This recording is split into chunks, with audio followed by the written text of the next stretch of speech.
మోడీ పుట్టుకతో బీసీ కులానికి చెందిన వ్యక్తి కాదని సీఎం రేవంత్ రెడ్డి చేసిన వ్యాఖ్యలు దుమారం రేపాయి. ఈ వ్యాఖ్యలతో ఎటువంటి తప్పు లేదని నాగర్ కర్నూలు ఎంపీ మల్లు రవి కామెంట్ చేశారు. సీఎం వ్యాఖ్యలు నరేంద్ర మోడీని అవమానించినట్లు కాదన్నారు. మరిన్ని వివరాలు మా ప్రతినిధి శ్రవణ్ అందిస్తారు. కాంగ్రెస్ బీజేపీ మధ్య మాటల యుద్ధం ప్రస్తుతం కొనసాగుతుంది. ఇటీవల రాష్ట్ర ముఖ్యమంత్రి చేసిన వ్యాఖ్యలపైన బీజేపీ నేతలు తీవ్రంగా వ్యాఖ్యానిస్తున్నారు. ఈ అంశం పైన తన అబ్జర్వేషన్ ఏంది, ఏం చెప్పదలుచుకున్నారు? కాంగ్రెస్ ఎంపీ మల్లు రవి ఉన్నారు, మనతో మాట్లాడదాం. సార్, ఇటీవల రాష్ట్ర ముఖ్యమంత్రి నరేంద్ర మోడీ మీద చేసినటువంటి వ్యాఖ్యలు కొంత వైరల్గా మారినాయి. బీజేపీ వాళ్ళు కూడా బాగా అగ్రెసివ్గా రెస్పాండ్ అవుతున్నారు. అదే నరేంద్ర మోడీ కన్వర్టెడ్ బీసీగా రాష్ట్ర ముఖ్యమంత్రి చెప్పే ప్రయత్నం చేసినారు. దీన్ని ఎట్లా చూస్తారు అండ్ ఆ మాట చెప్పాల్సినటువంటి అవసరం ఏముంది అనేది వాళ్ళు అడుగుతున్నారు. వాళ్ళ భారతదేశం మొత్తంలో కులగణన జరగాలనే విషయం మీద బీసీలు, ఎస్సీలు, ఎస్టీలు, ఇతర సామాజిక వర్గాలన్నీ కూడా ఒక్క బీజేపీ తప్ప తక్కిన పార్టీలన్నీ కూడా కులగణన జరగాలనేటటువంటి దాని మీద పెద్దగా ఆందోళన కార్యక్రమాన్ని చేస్తున్నారు. ఇప్పుడు ఈ సందర్భాన్ని దృష్టిలో పెట్టుకునే రేవంత్ రెడ్డి గారు ఈ కామెంట్ చేశాడని నేను చెప్తున్నాను. రేవంత్ రెడ్డి గారు ఏం చెప్పారు? మోడీ గారు బై బర్త్ బీసీ కాదు, ఆయన పుట్టినప్పుడు ఆయన కులం బీసీ కులాల్లో లేదు.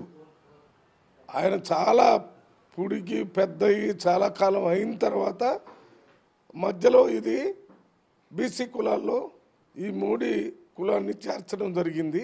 అందువల్ల ఇది కన్వర్టెడ్ బీసీ కింద ఆయన కామెంట్స్ చేశారు. పుట్టుకతో ఆయన బీసీ కాదు, తర్వాత ఆ కులాన్ని బీసీలో చేర్చడం వల్ల బీసీ అయిందని. మరి ఇప్పుడు ఎందుకు ఈ సందర్భం వచ్చిందంటే, ఇప్పుడు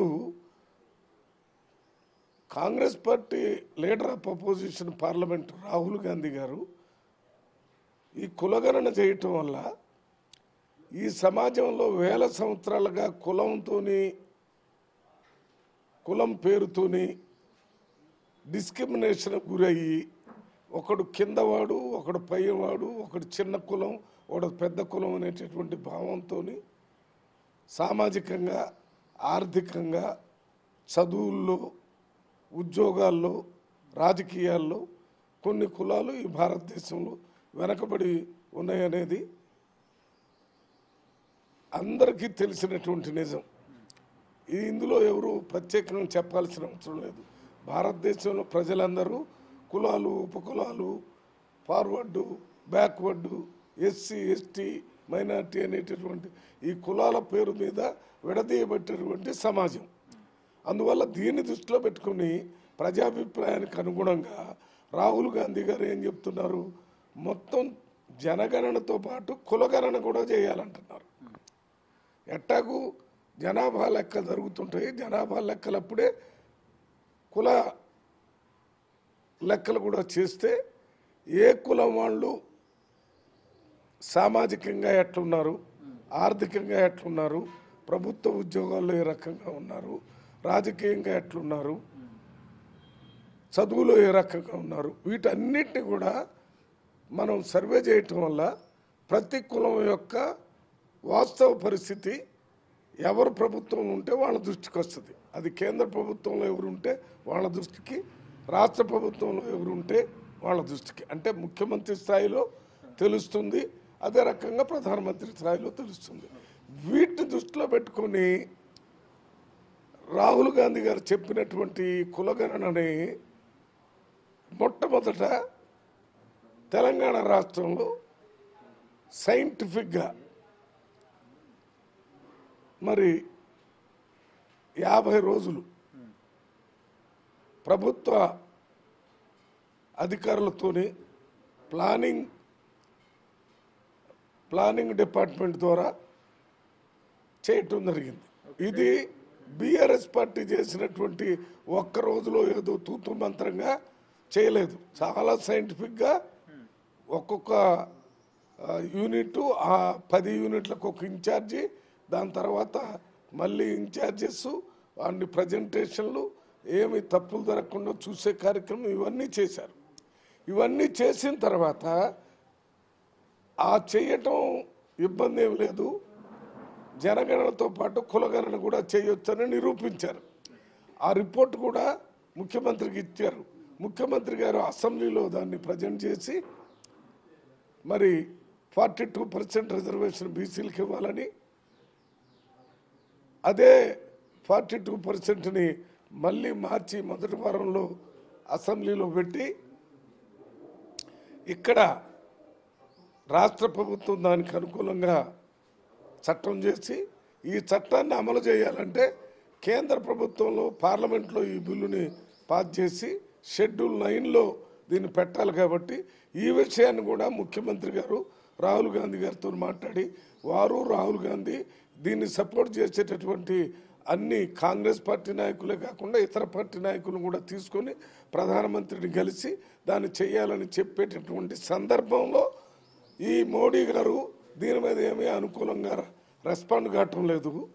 నిజంగా ఆయన బీసీగా పుట్టుకతోనే ఉండి బీసీలు పడేటటువంటి కష్టాలు అనుభవించుంటే ఆయన ప్రధానమంత్రి అయ్యాడు. కాబట్టి ఇది వెంటనే ఆయన కులగణన కూడా టేకప్ చేసేవాడు. ఆయన బీసీల మీకు తెలుసు, చాకలి, మంగలి, కుమ్మరి, యాదవ, గౌడ ఈ కులాలన్నీ అనేక రకాలుగా ఇబ్బంది పడ్డాయి చిన్నప్పుడు. వాళ్ళు చదువులో కానీ సామాజిక విషయాల్లో కానీ ఉద్యోగాల్లో కానీ లేక రాజకీయాల్లో కానీ అనేక రకాలుగా వెనకబడి ఉన్నారు. అందువల్ల వాడిని బ్యాక్వర్డ్ క్యాస్ట్లు అన్నారు. మరి అటువంటి కష్టాలు మోడీ గారు అనుభవించకుండా మధ్యలో ఆయన బీసీ కులంలో చేరటం వల్ల ఆయనకు తెలియటం లేదు. అందువల్ల ఆయన కన్వర్టెడ్ బీసీ అని చెప్పాడు తప్ప దాంట్లో ప్రధానమంత్రిని అవమానించింది ఎక్కడుంది? ఏం అవమానించారు? ప్రజాస్వామ్యంలో ఉన్న విషయాల్ని బహిరంగంగా మాట్లాడే హక్కు ప్రతి ఒక్కళ్ళకి ఉంది. రాజ్యాంగం ఏం చెప్పింది?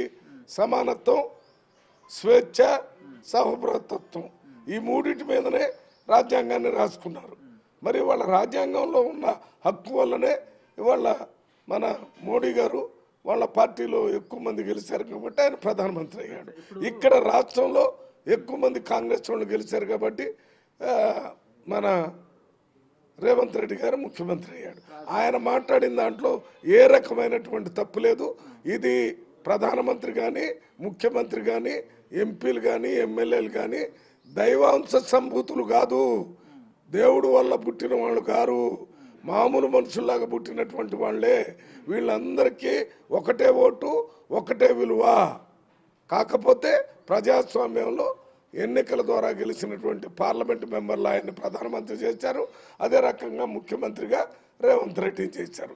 ఈ విషయం తెలియజేసి ఆయన మీద ఒత్తిడి తెచ్చి భారతదేశం మొత్తంలో బీసీలు అనుభవిస్తున్నటువంటి కష్టాలని దృష్టిలో పెట్టుకుని రేవంత్ రెడ్డి గారు బీసీ కాకపోయినా బీసీల సమస్యలను తెలుసుకున్నటువంటి వ్యక్తిగా ఆ కులగణన చేయించి బిల్లు తీసుకొని వస్తారని చెప్తున్నాడు. ఆ రకంగా ప్రధానమంత్రి కూడా కులగణన చేయించి పార్లమెంట్లో బిల్లు తీసుకొని వచ్చి ఎవరికి ఏ రకమైన న్యాయం చేయాలా, రాజకీయంగా ఏం చేయాలా, ఆర్థికంగా ఏం చేయాలా, ఉద్యోగాల్లో ఏం చేయాలా, చదువులో ఏం చేయాలని రిజర్వేషన్ తీసుకురావడానికి కులగణన ఒక్కటే మార్గం. కరెక్ట్గా తెలుస్తుంది. ఒక వ్యక్తికి యాక్సిడెంట్ అయితే ఎక్స్రే తీసుకోవటం వల్ల ఎక్కడ కాలు ఇరిగింది, ఎక్కడ చెయ్యి ఇరిగింది, ఎక్కడ ఎముకలు ఇరిగింది అనేది ఎట్ట తెలుస్తుంది? ఎక్స్రే చేస్తే ఎట్ట తెలుస్తుందో ఈ కులగణన చేయటం వల్ల ఏ కుల పరిస్థితి ఏంటో పూర్తిగా ప్రభుత్వం దృష్టికి వస్తుంది. ప్రభుత్వం తీసుకునేటటువంటి అభివృద్ధి సంక్షేమ కార్యక్రమాలు వాటిని ఉద్యోగంలో కానీ చదువులో కానీ రాజకీయాల్లో కానీ సమాజంలో కానీ వారికి న్యాయం చేయాలంటే కులగణన తప్పనిసరిగా చేయాలనేదే రేవంత్ రెడ్డి గారి ఆలోచన.